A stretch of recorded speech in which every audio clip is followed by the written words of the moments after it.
राधे कृष्ण दोस्तों। भक्ति में वीर्य नाश ऐसे है जैसे वाहन शुरू तो हो गया, उसका ईंधन भी जल रहा है पर वो आगे नहीं बढ़ रहा। ठीक ऐसे ही ये अपनी दिनचर्या ठीक ना होने की वजह से होता है। हमारे लिए जितना नाम जप आवश्यक है उतना व्यायाम और सोना भी आवश्यक है, उतना ही सात्विक आहार आवश्यक है। ब्रह्मचर्य बहुत बड़ा अमृत तत्व है, उसकी रक्षा करे। आप सद्गृहस्थ वैवाहिक हो तो संयम से चलो। दिन रात गलत क्रिया करके रात भर शांति से सोना चाहते हो, आनंद की अनुभूति करना चाहते हो तो ये असंभव है। यदि आप गृहस्थ है तो प्रातः 5 बजे तक उठ जाए। सूर्योदय के बाद तक यदि आप सो रहे हो तो पक्का समझना वीर्यनाश इसी से होता है और इससे साधना भी नहीं होनी है। 2 महीने, केवल 2 महीने ब्रह्मचर्य रह के देखिए, फिर जो आनंद होगा वो बताने लायक नहीं होगा, बल्कि वो अनुभव करने लायक होगा।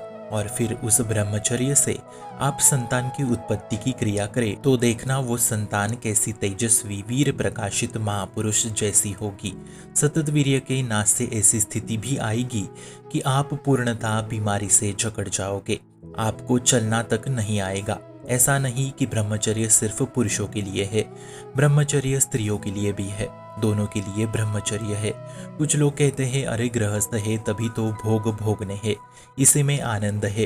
तो सतत 2 साल वीर्यनाश से आंखों में कमजोरी नहीं आई तो बताना। अगर घुटने दर्द करे, कमर दर्द करे तो बताना। ये खुद आजमा लेना।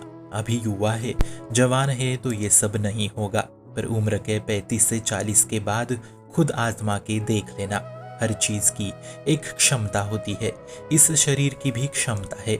गृहस्थ का मतलब ये थोड़ी कि हमें छूट मिल गई शारीरिक भोग करने के लिए। यह शरीर है, इसकी एक क्षमता है। सोने चांदी को भी घिसोगे तो वो पतला होता जाता है। फिर हमारा तो ये शरीर है। कश्यप जी ने गरुड़ की उत्पत्ति 10,000 वर्ष तक ब्रह्मचर्य रह के की थी, तभी गरुड़ जी की उत्पत्ति हुई थी। अगर आप दोनों पति पत्नी 5 वर्ष तक ब्रह्मचर्य में रह के फिर संतान उत्पत्ति करते हो तो वो महापुरुष हरि भक्त पैदा ना हुआ तो बताना।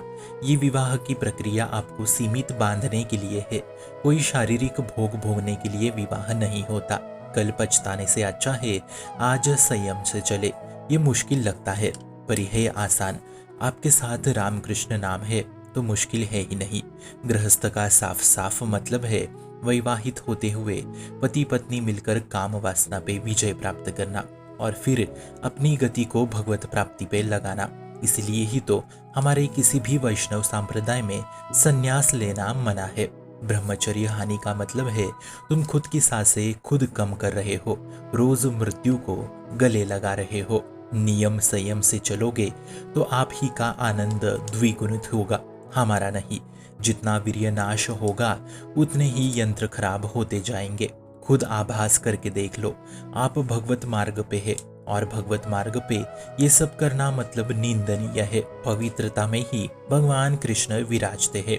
2 महीने वीर्य को रोक के देखो, फिर आप खुद कहोगे वाह क्या आनंद है। और अंतिम बात, वीर्य के ऊपर बढ़ने से ही शेषनाग ऊपर उठेगा। शेषनाग अर्थात आपकी भीतरी कुंडलिनी शक्ति, और जब तक ये ऊपर नहीं उठेगी तब तक भगवत प्राप्ति असंभव है।